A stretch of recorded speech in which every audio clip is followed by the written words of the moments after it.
Hey, hey, hey! Sharon Horne-Ellstrom here today, but you can call me Pajama Grandma. In case we haven't met yet, go ahead and put hashtag pajama in the comments below. Today is day 184 of the Daily Scare Share, and this little baby somehow, somewhere, fell on my closet floor today, and I stepped on it twice. And today is day 184 of doing one thing a day to stretch my comfort zone. From the book, Do One Thing a Day That Scares You. I was challenged by my daughter to do something to get out of the rut that I've been living in, and she found this book on my bookshelf and said, "Hey, cool book, Mom. Maybe you should take a look at it." And I did. I had purchased the book about 4 years ago for a friend of mine and I when we were starting a new business. Because a lot of times when we're starting a new business, we're scared of things, right? And we need to stretch our comfort zone. So we did it for about a week and a half, and then we quit doing it because, life gets busy, life gets in the way. We make excuses for all the reasons we can't do something, and then if it's not a high priority, we stop doing it. Kind of like the masks we wear. And today is actually one of those blank line days, those scary, scary blank line days when it doesn't give me anything but, handy dandy magnifying glass, says, how I grew today.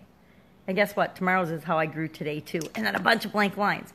So I figured when I stepped on this mask, not once, but twice, because I didn't look the first time I stepped on it, and it didn't break. That was the cool thing. And it's, it's just I don't know what it's made of. It's some kind of a glass ceramic mask, black on one side, white on the other, because we live in a polar universe of black and white, right? But I thought, since I don't have a topic, that is a good topic for the Daily Scare Share, because we all wear masks. We all go through periods in our life when we're being ourselves, but we're not being our 100% authentic self. Think when you first start dating somebody. Okay, come on. Nobody starts dating somebody and is 100% themselves. Think about the jobs and the roles that you've played in your life. My actual last job in corporate America, and by far my favorite, most fun, most amazing job, was at a company where I went in and I was in my... was I over 40? I don't remember. I must have been about 40. I was in my late 30s. Maybe I was 39 or 40, but I was old enough that I'd been in my career long enough and I'd had enough experience that I went in, and with the interview, I was just 100% absolutely who I am and who I wanted to show up as and who I wanted to be in that particular job for that particular company. And to my surprise and delight, they liked me and they hired me just as I am. So my, a little bit bossy, forceful, opinionated, this is the way to do things, if we want to really get them done quickly, fastly, efficiently, and the right way from a quality standpoint, because it was a quality vice president job. I just was in, this is my experience, this is what I think, this is how I feel, this is what I've done in the past, take it or leave it, and this is how I like to work. And they hired me, and it was the most fun job ever because I just got to show up and be myself every day. And that led me, of course, to leaving corporate America and running my own businesses where I could be myself all the time.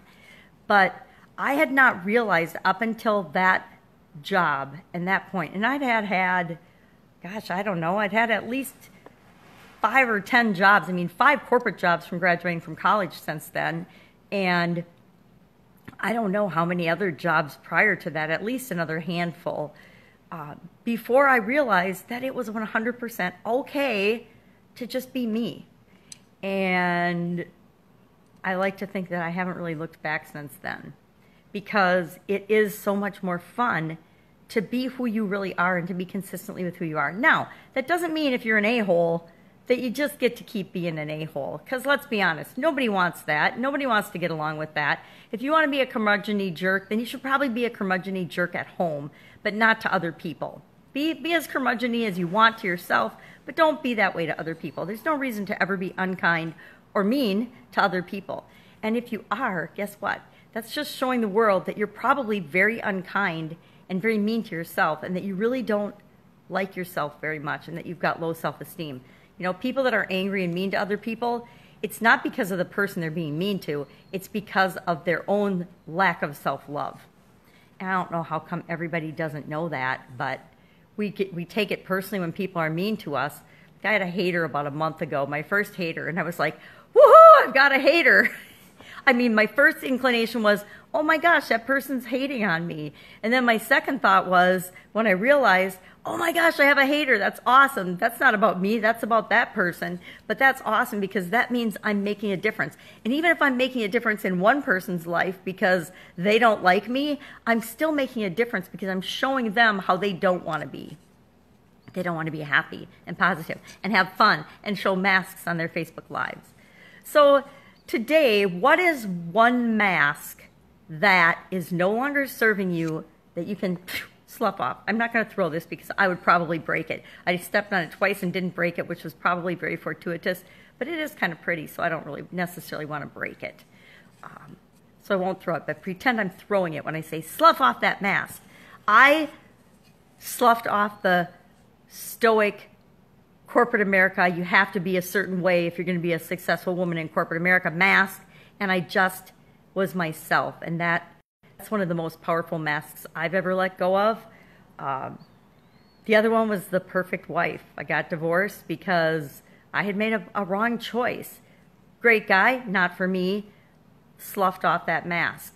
So what is a mask that you can let go of? What is something that you can let go of that will allow you to move toward what it is that you want? Because we wear masks to protect ourselves and because we're afraid of something. And that fear is, of course, keeping us in our comfort zone. And masks actually protect us and keep us in that comfort zone. So what can we do to let go of some of those masks and stretch ourselves and be who we're really meant to be? That's it for today. Go out, make it an awesome day, and I will see you tomorrow for day 185 of the Daily Scare Share. Who knows what I'll step on tomorrow to talk about. Have an awesome day. Bye.